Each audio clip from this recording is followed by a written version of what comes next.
अस्सलामुअलैकुम। नदीम नानी वाला छा गया जी। आज मैं जो न्यूज़ आप लोगों को देने वाला हूँ, मेरा नहीं ख्याल कि अभी तक किसी को पता चला होगा। आज दिन की ये न्यूज़ है और पता नहीं अभी तक ब्रेक क्यों नहीं हुई। आप सबको पता है कि इस टाइम पे रजब भट्ट पे भी केसेस चल रहे हैं, नदीम नानी वाला पे भी चल रहे हैं, ज़रक पे भी केसेस चल रहे हैं और तकरीबन सिमिलर केसेस हैं। सबसे पहले मैं आपको बताता चलूँ, पीसीएल में से नदीम नानी वाले का नाम हट चुका है। अब वो ट्रैवल कर सकता है भाई जहाँ पे वो करना चाहे। इस टाइम पे वो बेबाक हो चुका है, उसका नाम पीसीएल में से हट चुका है। अभी ज़रक का नहीं हटा, रजब का नहीं हटा, बट राइट नाउ नदीम नानी वाले का हट गया। आगे मैं आपको बताऊंगा कि उनका कब हटेगा। दूसरी बात यह कि एक जो केस था नदीम नानी वाला पे डकी के साथ 196/25 का 196/25 का, वो भी ख़त्म हो चुका है। नदीम नानी वाला उसमें भी बरी हो गया भाई। नदीम नानी वाले ने ये दो चीज़ें अपने सर से उतार दी हैं। बड़ा अच्छा उसने केस लड़ा था। अब नदीम नानी वाले पे एक केस है ज़रक के साथ 252/25, 252/25, वो अभी रहता है और उम्मीद ये की जा रही है जो नेक्स्ट पेशी आएगी उसमें नदीम नानी वाला का नाम इसमें से भी हट जाएगा। नदीम नानी वाले पे तमाम केसेस ख़त्म होने वाले हैं। 3 केसेस थे, 2 ख़त्म हो गए, एक रह गए। इस बंदे ने कमाल केस लड़ा है। अब थोड़ा सा बात करते हैं रजब भट्ट की आज की पेशी की, कि रजब भट्ट की आज की पेशी पे क्या बना और उस पेशी में जब नदीम नानी वाले को इंसाफ मिल रहा है तो रजब और ज़रक को क्यों नहीं मिल रहा। तो मैं आपको बताता चलूँ कि आज रजब भट्ट की पेशी थी। जो एनसीसीआई के प्रोसिक्यूटर हैं वो आज अवेलेबल नहीं थे। इसके अलावा जो उनके इन्वेस्टिगेशन ऑफिसर थे वो भी आज अवेलेबल नहीं थे। सुप्रीम कोर्ट के अंदर उनको कोई काम था जिसकी वजह से वो यहाँ पे नहीं आ सके, जिसकी वजह से 7 अप्रैल की डेट पड़ चुकी है। जो रजब भट्ट है उसकी तरफ से इन्होंने आर्गूमेंट्स दिए, मज़ीद भी देना चाह रहे थे, लेकिन चूँकि मुखालिफ वो अवेलेबल नहीं थे तो इस वजह से उनके आर्गूमेंट्स उस तरह नहीं हुए। अब उम्मीद ये की जा रही है कि नेक्स्ट पेशी पे नदीम नानी वाले का जो लास्ट केस रहता है जो कि ज़रा के साथ उसका है, वो केस भी ख़त्म हो जाएगा और जो रजब भट्ट और ज़रा का नाम पीसीएल में वो भी हट जाएंगे नेक्स्ट पेशी पे। अब ये उम्मीद की जा रही है कि अगली पेशी पे ये चीज़ें भी ख़त्म हो जाएंगी। केस बड़े अच्छे से लड़ रहे हैं, इनके वकला बड़े अच्छे हैं, तमाम चीज़ों को प्रॉपर लेके चल रहे हैं और रजब भट्ट इन केसेस में से, जो एनसीसीआई के केसेस में से, इनमें से ये और ज़रक भी निकल आएंगे, नदीम नानी वाला भी निकल आएगा। इसी तरह ये सब के लिए एक सबक है कि भाई आप आए पाकिस्तान, आपने चीज़ों को फेस किया। चूँकि ये लोग मुल्क से बाहर थे, लेकिन जब इन्होंने फ़ील किया हमें पाकिस्तान जाना चाहिए, इनके वकला ने बोला कि आ जाओ, ये पाकिस्तान के अंदर है। इन्होंने सबसे पहले इस्लामाबाद से बेल ली, प्रोटेक्टिव बेल, कि जिसमें इनको टाइम मिल गया था कुछ दिन का। फिर ये कराची चले गए, वहाँ पे जाके इन्होंने चीज़ें की। अच्छा, नदीम नानी वाले के बारे में मैं आपको बताऊँ, ये बंदा मुझे बड़ा पसंद है। अब ये मुझे इसलिए पसंद है, देखने में बड़ा मम्मी डैडी मासूम सा लगता है, ये मासूम है नहीं है। इसका बड़ा तेज़ दिमाग है। आपने देखा कराची के अंदर जब रजब भट्ट है उसको जब मार पड़ी थी, वकला मार रहे थे, तो ये नदीम नानी वाले आगे शील्ड बन के आया था और इसने इसको बचाया था। और इसके अलावा इसके ज़ाहिर बात है लिंक्स भी हैं, केसेस को समझता है, करता है, कम्युनिकेशन स्किल्स अच्छी हैं।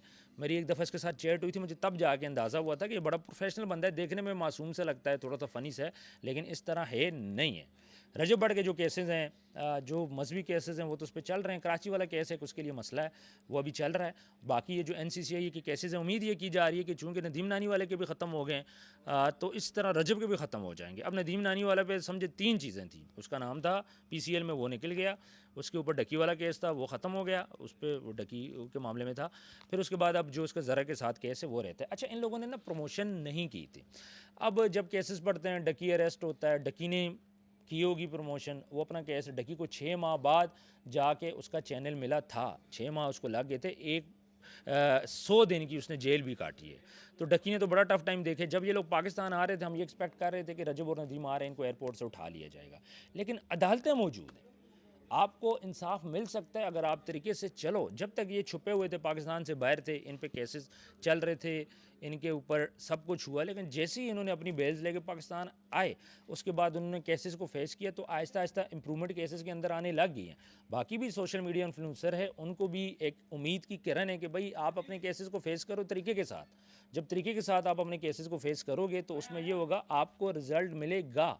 तो डेफिनेटली बाकी भी जो इन्फ्लुएंसर हैं, मुल्क से बाहर हैं या फिर वो डर रहे हैं, नई अदालतों पर हैं, अपने कानून पे, अपने आइन पे, अपनी अदालतों पे, अपने वकला पे, अपने जजेस पे ट्रस्ट करें, अपनी चीज़ों को पॉजिटिवली फेस करें, ताकि आपके ऊपर से केसेस ख़त्म हो जाए। अब ये लोग, इन लोगों के पास फेम भी था, पैसा भी था, इनको डर भी था पाकिस्तान आएंगे हम लोग अरेस्ट हो जाएंगे, जेल चले जाएंगे, लेकिन डरे नहीं, आ गए पाकिस्तान। तो पाकिस्तान आने का फ़ायदा क्या हुआ कि आज उनके केसेस आहिस्ता आहिस्ता ख़त्म हो रहे हैं, चाहे वो नदीम हो, चाहे वो रजब हो, चाहे वो ज़रक हो। तो बड़ी एक पॉजिटिव चीज़ है। अब इनके ऊपर एक और एलिगेशन आ रहा है कि भाई नदीम नानी वाला आईफोन गिफ्ट करता है, जो ज़रक है वो पैसे गिफ्ट करता है, ये गुमराह कर रहे हैं, आवाम को ख़राब कर रहे हैं। तो मैं आपको बताता चलूँ, ये पैसा, ये आईफोन, ये सारा इन्होंने इन्हीं ऑडियंस से कमाया है।